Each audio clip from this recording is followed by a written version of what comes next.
Hello and welcome to a very special segment as the spotlight is on Starlink's India launch. Of course, after all the partnerships that are being signed, what is Starlink? Starlink is a satellite based internet service developed by Elon Musk's SpaceX. Now, what does this mean for you, the consumer?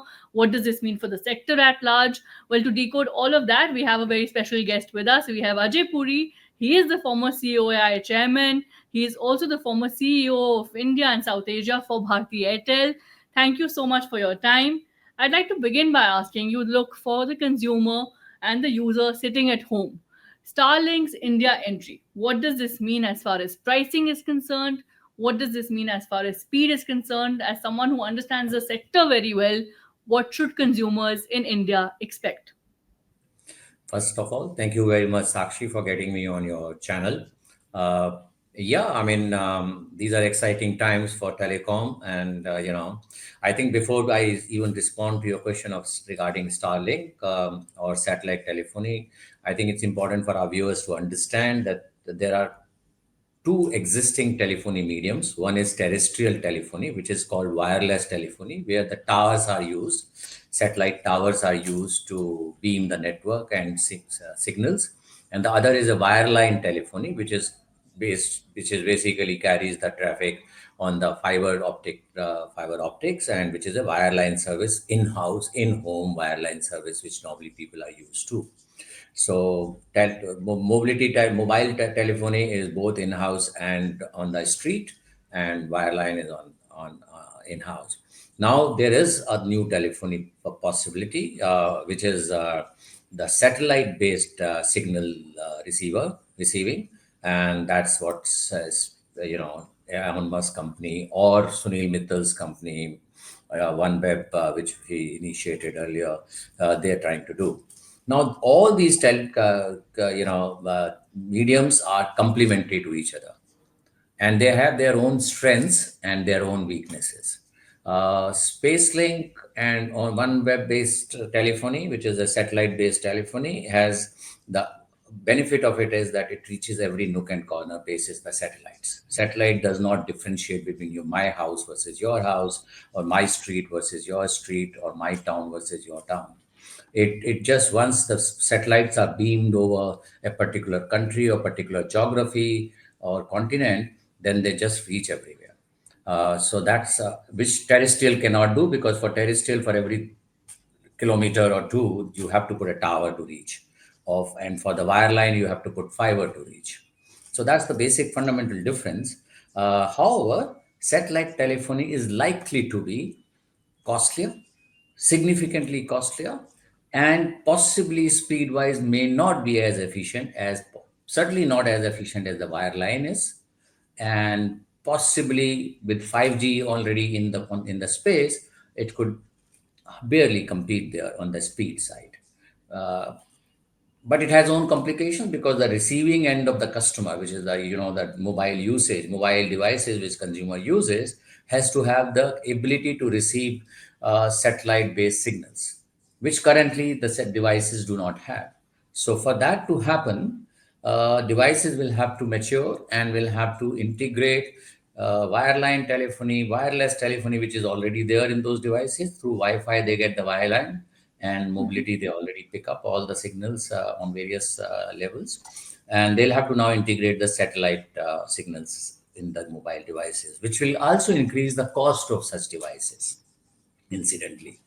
And then consumer will have to buy a package which is either complemented with mobile, wireline, and satellite, or there will be incremental cost for satellite services. Let's say mobile services in India are bought for $3 broadly, 200, 250, 300 rupees. Wireline services are bought for $7, $8 to $10, $12, 600 to 2,000 rupees, 8 or 1,500 rupees, like that. This could cost, my own understanding at this stage, is this could cost anywhere between 5,000 rupees or upward of that. So therefore, unless the cost significantly, the volume significantly grow, number of consumers significantly grow, and the cost base comes down. Therefore, the satellite telephony is largely a complementary service for the remotest parts of the country. So let's say you are on a ship, maritime, right? No terrestrial can reach there. Wireline cannot reach there. Very difficult for wireline to reach there. Therefore, you will use the satellite signals to connect the ship and the board people who boarded the ship with the rest of the Mhm. world. Similarly, deep forest, vast deserts, vast hinterlands, unreachable hinterlands, satellite telephony will certainly be a primary means of reach. But using satellite telephony for a densely populated cities like Gurgaon, Delhi, Pune, Mumbai, Surat, uh, Pondicherry, or Mysore may not make sense at this stage. We don't know how it progresses in the next decade or two, but at this stage, given the complexity of the consumer device, given the cost of the infrastructure that is being deployed, Mhm. given the likely pricing, that may not be relevant for urban and semi-urban rural consumers. But for distant rural villages where there's a rural, let's say a village in India, deep India, which has got only 50 homes, and Mhm. it's 10 kilometers away from the nearest populated Right. next village. Now, Right. reaching mobile telephony or wireline telephony would be difficult. Satellite will reach there. Now, the government offices, government services, hospitals could need that service because the at the officer sitting, or the paramilitary sitting there on those locations, or even the human beings, consumers sitting in those locations might just want to be stay connected and therefore use it. So that's what it will provide. And it's a great news that India, is bringing in Elon Musk services, through partnership with the existing telephone operators. Uh, Mhm. and Bharti Airtel has announced that partnership already. Right. Uh, and so it's a good thing to collaborate rather than compete, because competition would have caused disruption, if at all, and Mhm. not necessarily a synergistic approach. So this Mhm. will create a synergistic approach.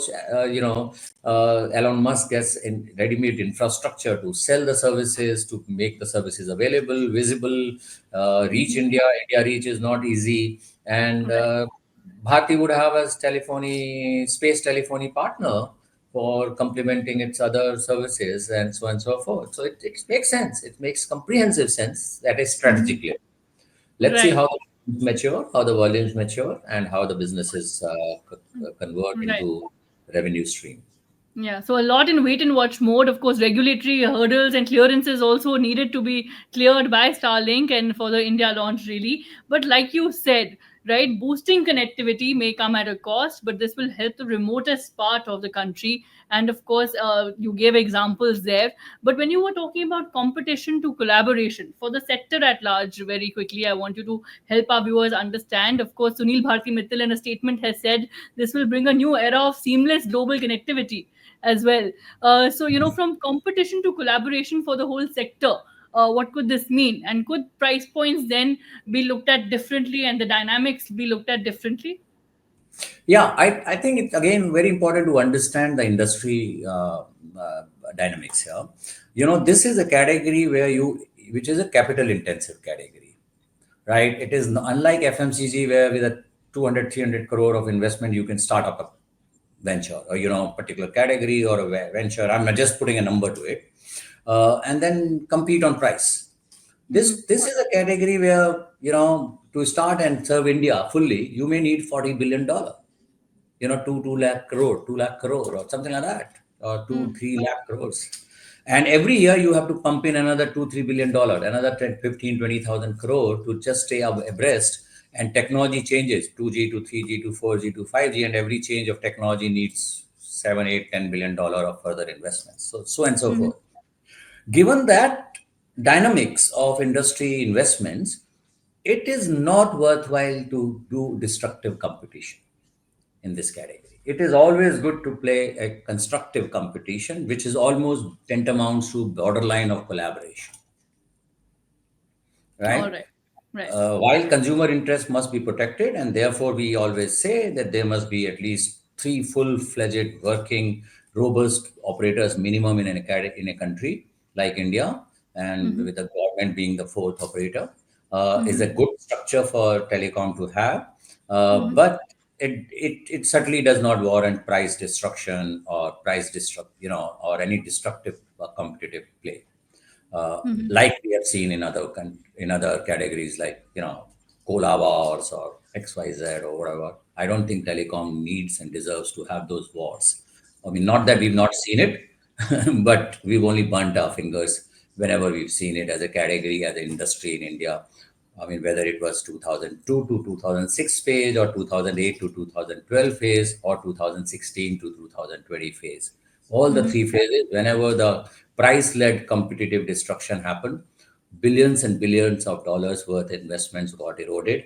And you know how India moved from 14 operators to a three operator, and multiple operators would have destroyed anywhere between 3 billion to 5 6 billion worth investments, each one of them. And they just walked out of India because they had nothing else to look forward to, having taken the price route as a competitive space. Right. Right. So, of course, very, very interesting there for the sector as well. But more importantly, of course, everyone awaiting this India entry and this India launch and what this will mean for India and, of course, connectivity at large. Thank you so much for decoding this for our viewers, for helping them understand what this will mean, of course, the positives as well as the challenges that will come with it. And we will continue to track this and a lot more with you. Thank you.